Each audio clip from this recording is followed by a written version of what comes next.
નમસ્કાર, આપ જોઈ રહ્યા છો ગુજરાતની number 1 news channel news 18 Gujarati ground report સાથે હું છું સિદ્ધાર્થ ધોળકિયા। આકાશમાંથી વરસ્યું સફેદ સંકટ અને ઉત્તર ભારતમાં કાતિલ ઠંડીમાં ઠૂઠવાઈ ગયું છે। હિમવર્ષાનો એવો તો હુમલો થયો કે જમ્મુ કાશ્મીર, હિમાચલ પ્રદેશ, ઉત્તરાખંડ સહિતના વિસ્તારો સફેદ ચાદરમાં લપેટાઈ ગયા। સતત અને ભારે બરફવર્ષાને કારણે જનજીવન અસ્તવ્યસ્ત થઈ ગયું તો મનાલી સહિતના કેટલાક વિસ્તારોમાં ઉમટેલા પ્રવાસીઓએ બરફવર્ષાનો આનંદ પણ માણ્યો।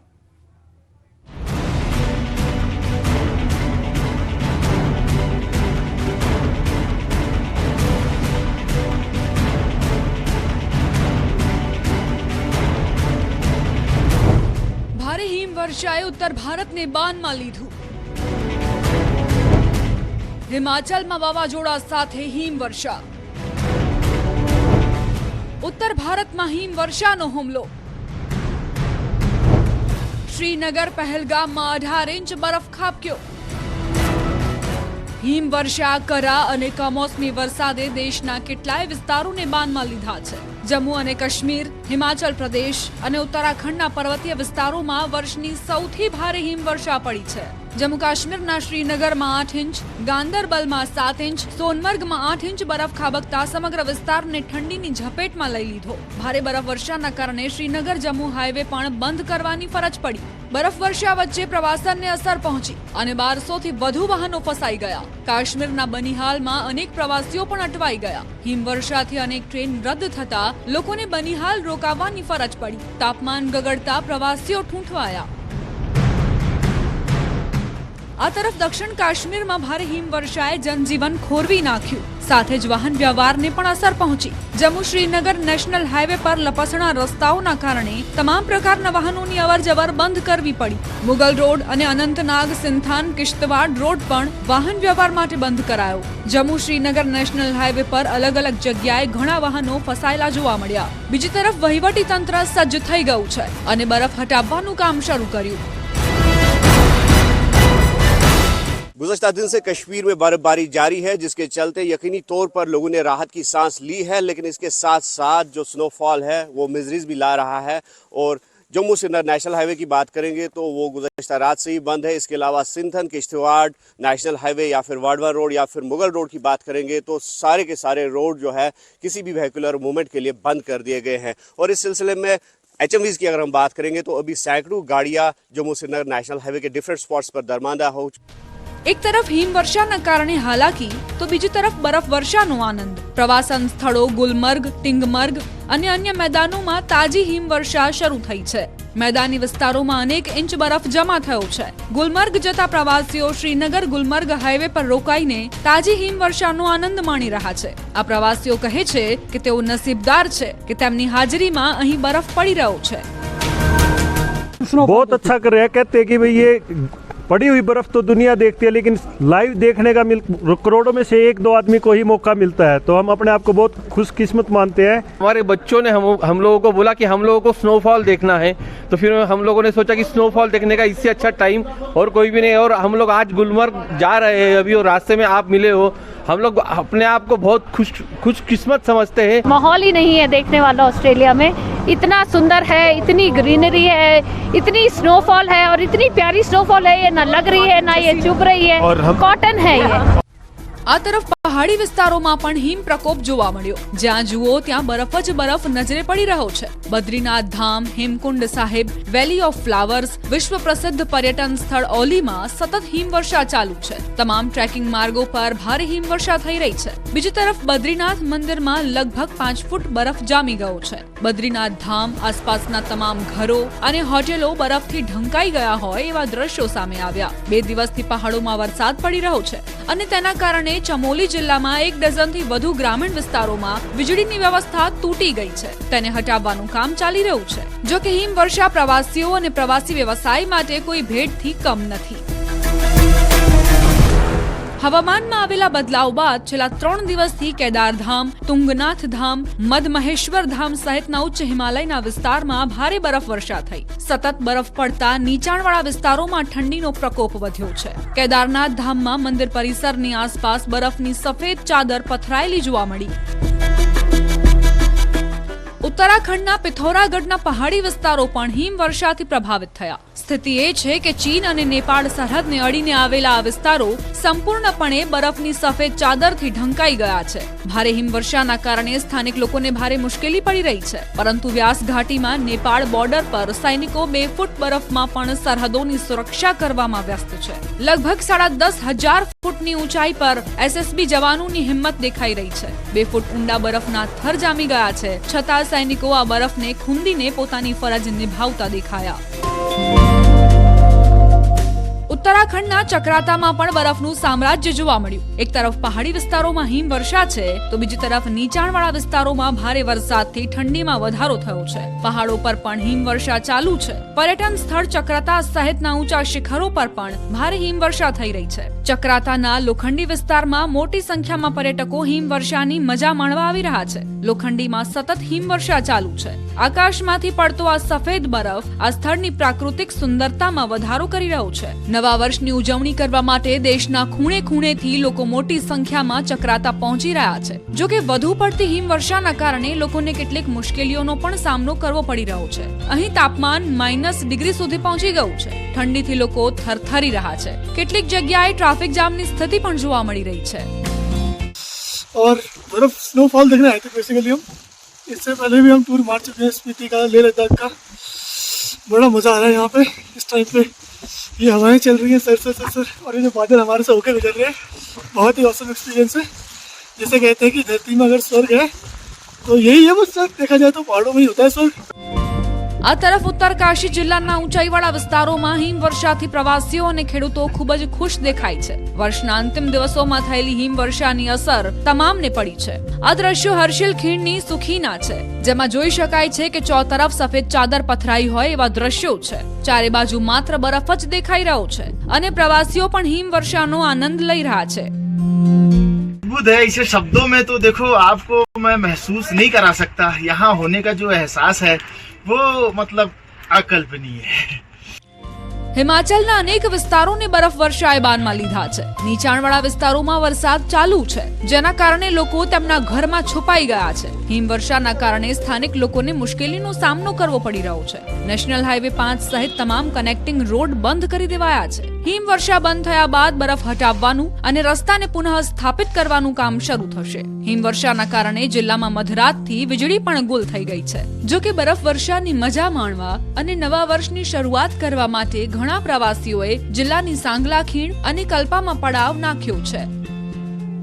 સતત વરસાદ અને હિમવર્ષાના કારણે હિમાચલ પ્રદેશના પર્યટન શહેર મનાલીમાં સુંદર નજારો જોવા મળ્યો. મનાલીના ઉપરના વિસ્તારોમાં પણ હિમવર્ષાના કારણે તાપમાનમાં નોંધપાત્ર ઘટાડો જોવા મળી રહ્યો છે. પ્રશાસને તમામ વાહનોને માત્ર નહેરુ કુંડ સુધી જવાની મંજૂરી આપી છે. બરફની મજા માણવા સોલંગ નાળામાં ગયેલા પ્રવાસીઓ માટે હવામાન મુશ્કેલ બન્યું હતું. જોખમથી અજાણ પ્રવાસીઓ મોડી સાંજ સુધી બરફમાં મજા કરતા રહ્યા હતા. હિમવર્ષાની ઝડપ વધી જતા વાહનોના પૈડા જામ થવા લાગ્યા હતા. સ્થિતિ બગડતી જોઈને મનાલીના ડીએસપી કેડી શર્મા ઘટના સ્થળે પહોંચ્યા અને બચાવ કામગીરી શરૂ કરી હતી. પરિસ્થિતિને જોતા તમામ પર્યટન સ્થળો ધુંધી, અટલ ટનલ રોહતાંગ, ગુલાબ કોઠી, સોલંગ હાલન, ફતરુ, અંજની મહાદેવ અને પાલચન પ્રવાસીઓ માટે બંધ કરી દેવામાં આવ્યા છે. પર્યટકોને માત્ર નહેરુ કુંડ સુધી જ જવાની પરવાનગી આપવામાં આવી છે. મનાલીની મુલાકાતે આવેલા પર્યટકો આ હિમવર્ષાથી ખૂબ ખુશ જણાય છે. एक्चुअली बहुत ज़्यादा मज़ा भी है बट थोड़ा सा अनकंफर्टेबल है क्योंकि बहुत ज़्यादा स्लिपी हो जाता है जब चलते हैं आप. अगर थोड़ा सा भी आपको वॉक करना है तो थोड़ा सा अनकंफर्टेबल प्लस स्कैरी भी है. बहुत ज़्यादा मज़ा आया. मैं प्रेफर करूँगी कि आएँ और स्नोफॉल का एंजॉय करें सभी अपनी फैमिली के साथ. बट ये कंफर्म करके आएँ कि it's more scary and more like. मैं पहले भी आया हूँ यहाँ पे, लेकिन लाइव स्नोफॉल का नज़ारा पहली बार देखने को मिला है. पहले स्नो तो वैसे देखी है, यहाँ पर लाइव स्नोफॉल का मजा कुछ अपना अलग है. આ તરફ લાહોલ સ્પીતિમાં છેલ્લા 24 કલાકથી સતત હિમવર્ષા થઈ રહી છે. અત્યાર સુધીમાં 5 ઇંચથી 4 ફૂટ જેટલો બરફ પડ્યો છે અને હજુ પણ બરફ વર્ષા ચાલુ છે. આદિવાસી વિસ્તારોમાં સતત હિમવર્ષાના કારણે સામાન્ય જનજીવન ખરાબ રીતે પ્રભાવિત થયું છે. ટાંડીથી થિરોટ, ઉદયપુર ટિંડી અને કિલોંગથી અટલ ટનલ રોહતાંગના ઉત્તર બંદર કોક્સર સુધીના તમામ રસ્તાઓ વાહનોની અવરજવર માટે બંધ છે. ખીણના અંતરિયાળ વિસ્તારોમાં વીજળી, દૂરસંચાર અને પીવાના પાણીનો પુરવઠો પ્રભાવિત થયો છે. જિલ્લા વહીવટી તંત્રે પ્રવાસીઓ અને સામાન્ય લોકોને મુસાફરી ન કરવા અને સલામત સ્થળોએ રહેવાની સલાહ આપી છે.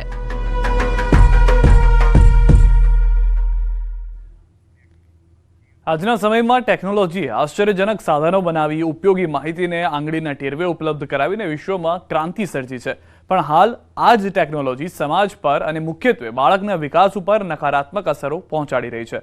તેમાંથી એક છે મોબાઈલ, કે જે બાળકોની આંખો છીનવી રહ્યો છે.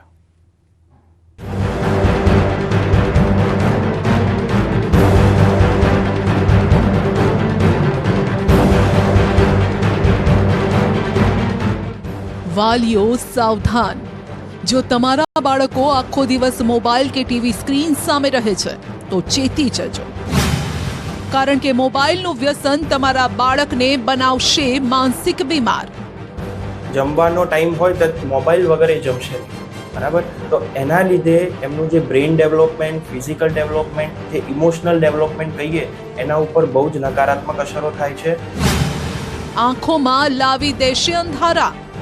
આ સ્માર્ટફોનો આવવાના કારણે બાળકોને આંખોની અંદર તકલીફો થવા માંડી, નંબરો આવવા માંડ્યા, જે નંબરો ખૂબ મોટી ઉંમર પછી જરૂરિયાત હોઈ શકતી હતી વર્ષોથી, પણ હવે તો એવું થઈ ગયું છે કે નાના બાળકોને પણ ચશ્મા કઢાવવા પડે. જો તમે તમારા બાળકની મોબાઈલની લત ન છોડાવી તો તમારું બાળક આંધળું થઈ જશે.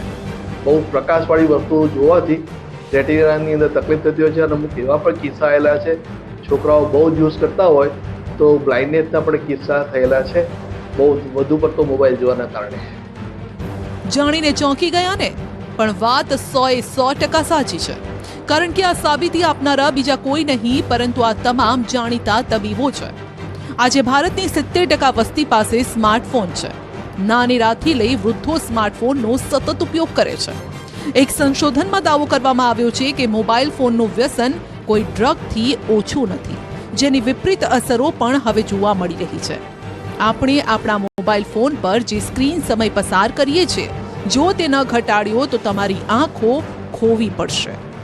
જોઈ લો આ બાળકોને, જે દુનિયાને સમજતા પણ નથી. ઉંમર માંડ 1-2 વર્ષની હશે, પણ તે તેના 7-8 વર્ષના ભાઈ બહેન સાથે બેસીને મોબાઈલની દુનિયામાં ખોવાઈ ગયું છે. માતા પિતા પણ પોતાના રોજિંદા કામમાં વ્યસ્ત હોવાના કારણે, બાળકોની જીદના કારણે અને ઘણી વખત બાળકોના રોકકળથી કંટાળી હાથમાં મોબાઈલ થમાવી દે છે, જે તેમની સૌથી મોટી ભૂલ છે. હું રિક્ષા ચલાવું છું અને મારા વાઈફ પ્રાઇવેટ કંપનીમાં નોકરી કરે છે, એની હિસાબે મારા બાળકોને મારે મોબાઈલ આપવો પડે છે. આજુબાજુમાં કોઈ રમવાનું સ્થાન નથી. આ કોરોના કાળ દરમિયાન મોબાઈલની આદત એમને પડી ગઈ છે. મોબાઈલને લીધે એમના અભ્યાસ પર અસર થાય છે, પણ સાથે સાથે એમના મગજ ઉપર અને એમની આંખો પણ અસર થાય છે. પણ શું કરું, આજુબાજુમાં કોઈ રમવા લાયક સ્થળ નથી, એટલે મારે મારા બાળકોને મોબાઈલ દેવો પડે છે. મારો છોકરો આખો દિવસ સ્કૂલ પછી મોબાઈલ જોવે છે. મોબાઈલ જોવાથી એની આંખો, માથું એવું દુખે છે, પણ એના મમ્મી અને એ બંને ઘરે હોય છે એટલે ફરજિયાત એને મોબાઈલ આપવું પડે છે. બહાર જવાથી અકસ્માતની બીક રહે છે. આ માતા પિતાને નથી ખબર કે તેઓ તેમના બાળકને મોબાઈલ હાથમાં પકડાવી તેમના બાળકના માનસિક વિકાસને રૂંધી રહ્યા છે. બાળકને માનસિક રોગી, ડિપ્રેશનનો શિકાર, આંખોની રોશની ગુમાવી દે તેવી બીમારીમાં ધકેલી રહ્યા છે. ન્યૂઝ 18 ગુજરાતીએ નાના બાળકોમાં મોબાઈલ ફોનના વપરાશની ટેવ અંગે રિયાલિટી ચેક કર્યું તો ચોંકાવનારા આંકડા સામે આવ્યા. નાની ઉંમરના બાળકોમાં ચશ્માના નંબરનું પ્રમાણ વધતું હોય તેવા કિસ્સા અમને બધે જ જોવા મળ્યા. ગત વર્ષનો આંકડો જોઈએ તો ખંભાત જનરલ હોસ્પિટલ ખાતે 201થી 10 વર્ષની અંદરના બાળકોના કેસો નીકળ્યા છે અને તપાસ થઈ છે. એમાં 50% ઉપરાંત લોકોને ચશ્મા નંબર આવ્યા હોય એવી પોઝિશન ઊભી થઈ છે. સ્માર્ટફોનમાં નાના બાળકોની કવિતા, ગીત, રીલ્સ અને વિડીયોના વળગણે બાળકોને એવા જકડી લીધા છે કે બાળકો હવે ખુલ્લા મેદાનમાં રમવાની જગ્યાએ એક ખૂણામાં બેસી મોબાઈલ પર વધુ સમય વિતાવે છે. પેટલાદ સિવિલ હોસ્પિટલના રેકોર્ડ મુજબ શાળામાં સ્વાસ્થ્ય ચકાસણી દરમિયાન 500 જેટલા બાળકોને આંખોની તકલીફ જણાઈ, જ્યારે કે જનરલ હોસ્પિટલ ખંભાતના રેકોર્ડ મુજબ છેલ્લા 1 વર્ષમાં 200થી વધુ બાળકોને આંખોના ચશ્માના નંબરમાં પણ વધારો થયો છે. આણંદ જિલ્લામાં જિલ્લા અંધત્વ નિયંત્રણ સોસાયટી આણંદ અંતર્ગત જે શાળાના બાળકોની સ્ક્રીનિંગ ચશ્માના નંબરની તપાસણીની કામગીરી કાર્યરત છે, એમાં અમારે ટોટલ 504 બાળકોને ખામી હોય તેવા બાળકો મળ્યા છે અને એ બાળકોમાં ચશ્માનો નંબરની તકલીફ હોવાનું એક કારણ મોબાઈલનો વધુ પડતો ઉપયોગ પણ હોઈ શકે છે. આ તરફ ભાવનગર શહેર અને જિલ્લાભરમાં નાની વયના બાળકોને લઈને શાળા કોલેજના છાત્રો, ગૃહિણીઓમાં મોબાઈલનું આકર્ષણ વધી રહ્યું છે. મિત્રો પરિવાર સાથે સમય ગાળવાના બદલે તેઓ સ્ક્રીન પર વધુ સમય પસાર કરે છે, જેના લીધે જ ભાવનગરની સર તકસીમજી જનરલ હોસ્પિટલ ઉપરાંત અન્ય ખાનગી હોસ્પિટલોમાં પણ આંખોના દર્દીઓની સંખ્યામાં સતત વધારો થયો છે. એક આંકડા મુજબ મોબાઈલ સ્ક્રીન પર વધારે સમય વિતાવવાના કારણે 30% લોકોની આંખો સુકાઈ ગઈ છે, જેમાં 1 થી 16 વર્ષના બાળકોમાં આ કેસ વધુ જોવા મળ્યા છે. મોબાઈલના કારણે અંદાજે 18% બાળકોનું વિઝન ઓછું થઈ ગયું છે, તો 10% બાળકોમાં આંખની કીકીઓ ત્રાંસી થઈ ગઈ છે. એક આઈ સ્પેશિયાલિસ્ટના જણાવ્યા અનુસાર છેલ્લા 4 વર્ષમાં મોબાઈલના કારણે આંખોના દર્દીઓ વધ્યા છે. અમે લોકો જે આરોગ્ય તપાસણી કરીએ છીએ શાળામાં, બધી શાળાઓમાં જઈને, જેમાં સરકારી અને ખાનગી શાળાઓ બંને આવરી લઈએ છીએ, એમાં અમને છોકરાઓને લગતી મોબાઈલ અને ટીવી અને સારી લાઇટમાં ન વાંચવાના કારણે થતી તકલીફો ઘણી બધી જણાય છે, જેના કારણે છોકરાઓને આંખમાં ખંજવાળ આવવી, આંખ લાલ થઈ જવી, આંખ સોજી જવી કે ઝીણું માથાનો દુખાવો રહેતો હોય છે. તો અમદાવાદની સોલા સિવિલ હોસ્પિટલના એક સ્ટડીમાં ચોંકાવનારું તારણ સામે આવ્યું કે કોરોના બાદ બાળકોની આંખોની રોશની ઝાંખી થઈ રહી છે, જેનું કારણ છે લાંબો સમય સ્ક્રીન સામે બેસી રહેવું. આ કારણે 30% બાળકોને દૂરના નંબર આવી જાય છે અને ચશ્મા પહેરવા પડે છે. જે મોબાઈલ છે કે આઈપેડ્સ છે કે જે વસ્તુ આપણે નજીક રાખીને વાપરીએ છીએ, ત્યારે આપણી આંખ એક અકોમોડેશનની પોઝિશનમાં હોય છે, એટલે એક રીતે જકડાયેલી હોય છે. એટલે સાયન્ટિફિકલી એવું કે જોતા હોઈએ છીએ અમે કે જેટલું તમારું નજીકનું કામ વધે, નિયર વિઝન, નિયર વર્ક વધે, એટલું આંખની લંબાઈમાં વધારો થાય. એને અમે એક્ઝિયલ લેન્થ કહેતા હોઈએ છીએ અમારી મેડિકલ લેંગ્વેજમાં. એટલે નિયર વિઝન વધવાથી આંખની એક્ઝિયલ લેન્થ વધે છે, જેના કારણે માઇનસ નંબરમાં વધારો થાય છે, જેને અમે માયોપિયા કહીએ છીએ. મોબાઈલ સ્ક્રીન પર વધુ સમય વિતાવવાથી આંખમાં તાણ, ગરદનનો દુખાવો, કમરનો દુખાવો, વજન વધવા જેવી શારીરિક સમસ્યાઓ પણ થઈ રહી છે. સ્ક્રીનના લાંબા સમય સુધી ઉપયોગના કારણે લોકોમાં એકલતા, ડિપ્રેશન, મૂડ સંબંધિત માનસિક વિકૃતિઓ પણ જોવા મળી રહી છે. અને માટે જ આંખોના નિષ્ણાત કહે છે કે 18 વર્ષથી નીચેના બાળકોને હાથમાં મોબાઈલ મહેરબાની કરીને ન પકડાવો. 18 વર્ષથી નાની ઉંમરના છોકરા જ્યારે કંઈ સમજણ નથી, એને તો બને ત્યાં સુધી મોબાઈલ અપાય જ નહીં, પણ આ તો ટેવ પડી ગયો તાત્કાલિક ના જાય, પણ એને સમજાવીને ધીમે ધીમે એ મોબાઈલ ઓછો કરીએ, બીજી સારી આઉટડોર ગેમ્સ પણ રાખીએ અને બાળકોને થોડા બહાર ફરવા પણ લઈ જઈએ, તો એ રીતે આ ટેવને ઓછી કરાય. અને આનું જે જોખમ છે એ પણ બાળકોને સમજાવો, તો એનાથી પણ બાળકો આનાથી થોડા બહાર નીકળી શકે એવા છે. માટે જ તબીબોની સલાહ છે કે મોબાઈલ કે લેપટોપની સામે સતત બેસી રહેવાનું ટાળવું જોઈએ. સમય જતાં આંખની પલક ઝપકાવવી જોઈએ. આ સિવાય 20-20-20ની ફોર્મ્યુલા મુજબ કામ કરો. એટલે કે 20 મિનિટે 20 સેકન્ડ માટે 20 મીટર દૂર જોઈ લેવું જોઈએ. અને જો એ શક્ય ન હોય તો 20 સેકન્ડ માટે આંખને બંધ કરી લેવી જોઈએ. હવે સવાલ એ છે કે દિવસમાં કેટલા કલાક મોબાઈલ ફોનનો ઉપયોગ કરી શકાય જે વ્યસનની શ્રેણીમાં ન આવે. કેટલાક સંશોધકોનું કહેવું છે કે અઠવાડિયામાં 20 કલાકથી વધુ સમય મોબાઈલનો ઉપયોગ ન કરવો જોઈએ. પીએમ નરેન્દ્ર મોદીએ પણ પરીક્ષાઓ પર ચર્ચા કરતી વખતે બાળકોને એ સમજાવ્યું હતું કે સ્ક્રીન સમય ઘટાડવો બહુ જ જરૂરી છે. ડેફિનેટલી. એટલે કોરોના પછી અમે સિગ્નિફિકન્ટલી જોઈ જ રહ્યા છીએ કે ચશ્માના નંબરમાં, સ્પેશિયલી આપણે જે વાત કરી માઇનસ નંબર, જેને અમે માયોપિયા કહીએ છીએ, એમાં સિગ્નિફિકન્ટ વધારો થયો જ છે. કોરોના વખતે એક મજબૂરી હતી ઓનલાઈન ભણવું ને ઓનલાઈન હોમવર્ક કરવું, જે હવે એક આદતમાં કન્વર્ટ થઈ રહ્યું છે. તો એનું આપણે ચોક્કસપણે અવોઇડ કરવું જોઈએ. જેટલું બની શકે એટલું મોબાઈલ કે કોઈ પણ નજીકના ગેજેટ્સનો દિવસમાં 30 મિનિટ્સ, અડધો કલાકથી વધારે ઉપયોગ કરવો જોઈએ નહીં, નહીંતર એ આંખ માટે 100% હાનિકારક નીવડી શકે છે. આ ઉપરાંત બાળકનું ખાનપાન પણ ખાસી અસર કરે છે. માટે તમારા બાળકને પૌષ્ટિક આહાર આપો જે આંખોની રોશની વધારે. લીલા પાંદડાવાળા શાકભાજી છે, મેથીની ભાજી, પાલકની ભાજી છે, કોથમીર છે, એનો વ્યાપ વધારવો જોઈએ. ગાજર છે, કાકડી છે, પછી વગેરે વધારવો જોઈએ. પછી કેરી, પપૈયું જેવા ફળો છે એમાંથી પણ પોષણયુક્ત વિટામિન એ ખૂબ સારું મળે છે અને એ દ્રષ્ટિની ખામી દૂર કરે છે, એને પણ વધારવું જોઈએ. પ્લસ એક 20x20x20 નો જે સિદ્ધાંત છે, માનો કે બાળકને 20 મિનિટ પછી 20 સેકન્ડ સુધી 20 મીટર દૂર જોવાનું કહેવું જોઈએ. જો કે બાળકોને બગાડવા અથવા તો તેમને ગેરમાર્ગે દોરવા પાછળ તેમના માતા પિતા જ જવાબદાર હોય છે. માટે જો તમારે તમારા બાળકની મોબાઈલની લત છોડાવવી હોય તો પહેલા પોતે તે છોડવી પડશે.